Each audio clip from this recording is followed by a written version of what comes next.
Hello everyone, কেমন আছো সবাই? আশা করছি তোমরা সবাই ভালো আছো আর আমিও খুব ভালো আছি। আজ রান্না হবে লাউ চিংড়ি।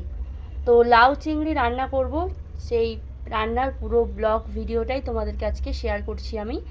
তো এই যে লাউ চিংড়ি রান্না করার জন্য এরকম বড় বড় সাইজ করে লাউগুলোকে কেটে নিয়েছি।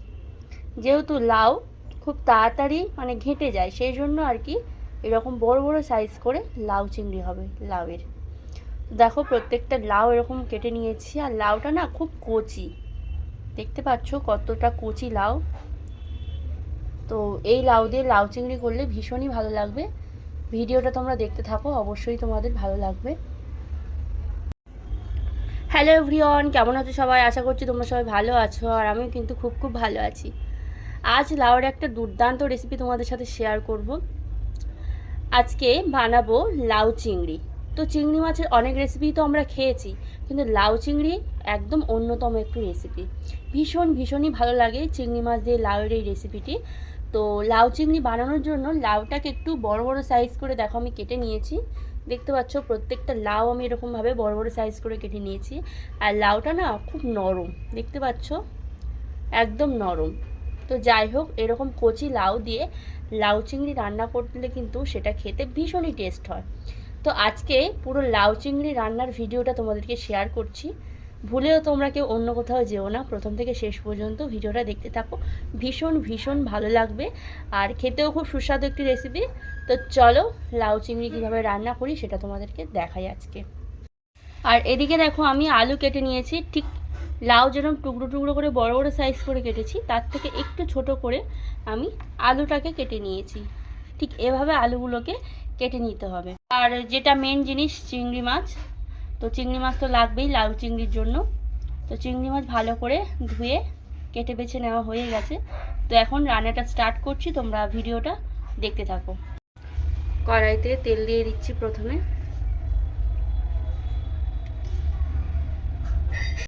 তো এখন আমি দিয়ে দেবো একটু জিরে ফোড়ন।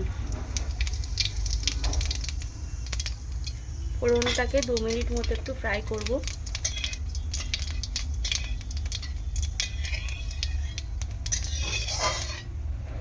এরকমভাবে আজকে রান্নাটা করব আমি। প্রথমেই আজকে আলু দিয়ে দেব।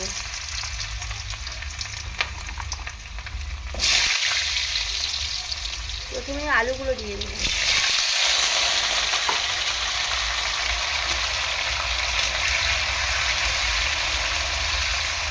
ঝুট ঝামেলা ছাড়াই রান্নাটা আজকে করব। দেখো প্রথমে আলুটা দিয়ে হালকা করে আলুটাকে ভেজে নেব।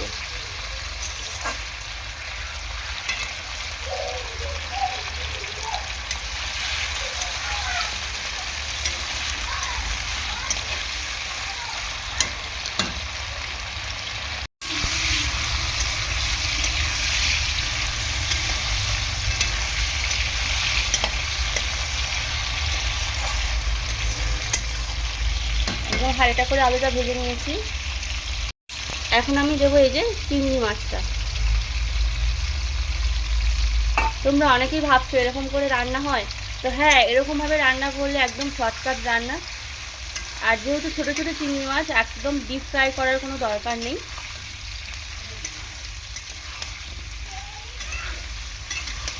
দেখো চিংড়ি মাছটাও সুন্দরভাবে, চিংড়ি মাছটা খুব বেশি ফ্রাই করতে নেই, তাহলে চিটে হয়ে যায়। তো এরকমভাবে রান্না করলে তোমার তোলার ঝামেলা কোনো কিছু থাকবে না।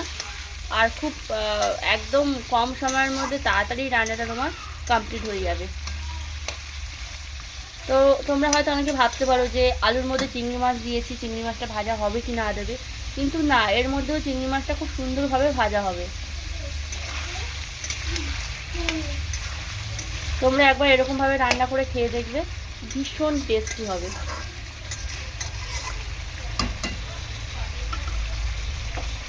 আলু আর চিংড়ি মাছের পরিমাণ অনুযায়ী হলুদ গুঁড়োটা দিয়ে দিলাম।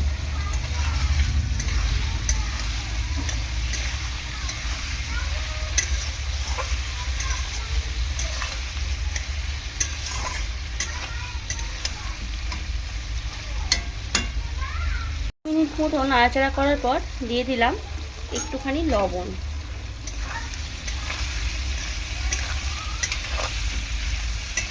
আলুর সাথে সাথে চিংড়ি মাছটাও কিন্তু খুব সুন্দর ভাজাও হয়ে গেছে। দেখো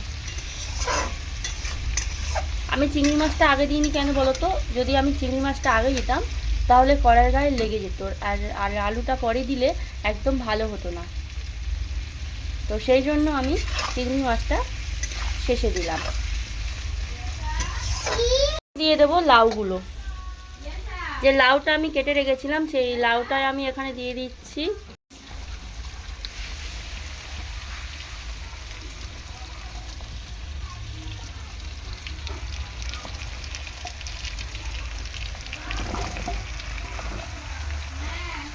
এবার দেখো লাউটা দিয়েছি, ভালো করে আমি কষিয়ে নেবো এরকমভাবে।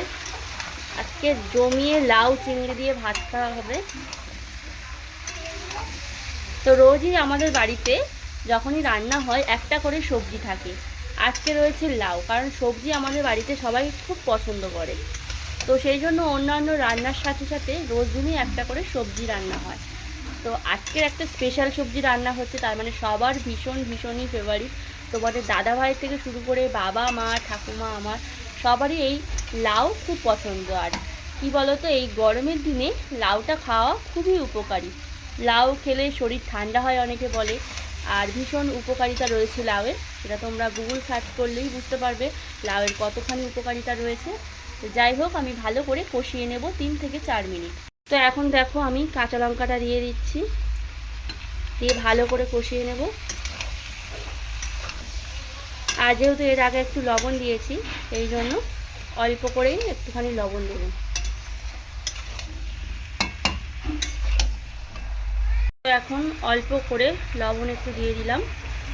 দিচ্ছি এখানে জিরের গুঁড়ো, 1 চামচ পরিমাণ জিরের গুঁড়ো দিয়েছি। আর একটুখানি চিনি দেবো, যেহেতু চিংড়ি মাছে লাউ হচ্ছে একটু চিনি লাগবে। তো দিয়ে ভালো করে এরকম কষিয়ে নেব। আর জল কিন্তু দেওয়া যাবে না এই রেসিপিটার মধ্যে, তার কারণ লাউ থেকে কিন্তু প্রচুর পরিমাণ জল ওঠে। তো সেই জন্য তোমরা যখন রান্না করবে একটু ভেবেচিন্তে জল দিলে কিন্তু আরও জল বেরোবে। তো বেশি জল উঠলে ভালো লাগবে না। তো এরকম ঢাকা দিয়ে দিয়ে করলে রান্নাটা একদম পারফেক্ট হবে।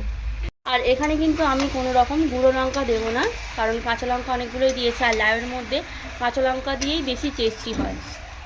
তো যারা যারা আমার চ্যানেলে নতুন রয়েছে ঝটপট চ্যানেলটি সাবস্ক্রাইব করে পাশে থাকা বেল আইকনটি প্রেস করো, যাতে আমি ভিডিও ছাড়ার সাথে সাথে ভিডিওর নতুন নোটিফিকেশানগুলো তোমরা পেয়ে যেতে পারো।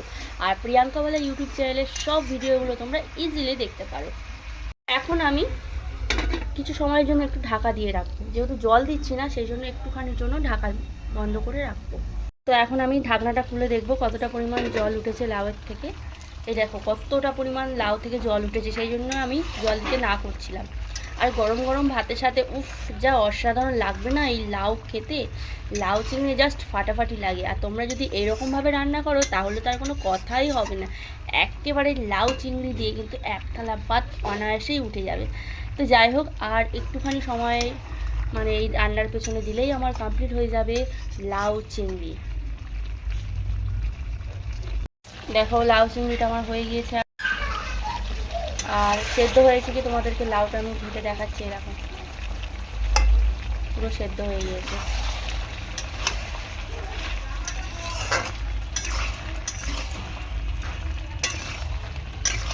তোমাদের দাদাভাই খুব পছন্দ করবে এই রান্নাটা, কারণ ও লাউ খুব পছন্দ করে।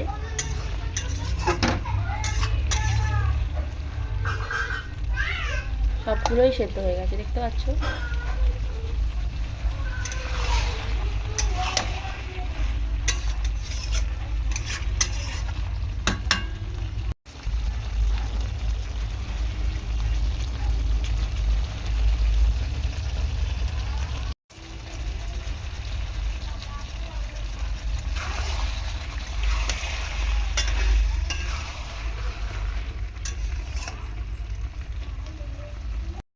তো এখন আমার রান্নাটা কমপ্লিট হয়ে গেছে, গরম গরম ভাত দিয়ে সবাইকে খেতে দেবো। তার আগে আমি নামিয়ে ফেলি তরকারিটা।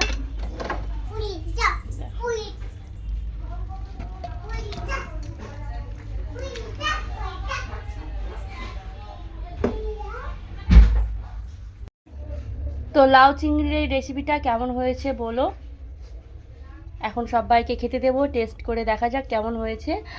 আর আজকের এই পর্যন্ত সমাপ্ত আমার ভিডিওতে। পরের দিন আরও একটা নতুন রেসিপি নিয়ে তোমাদের কাছে হাজির হব। সবাই ভালো থেকো এবং সুস্থ থেকো। টাটা।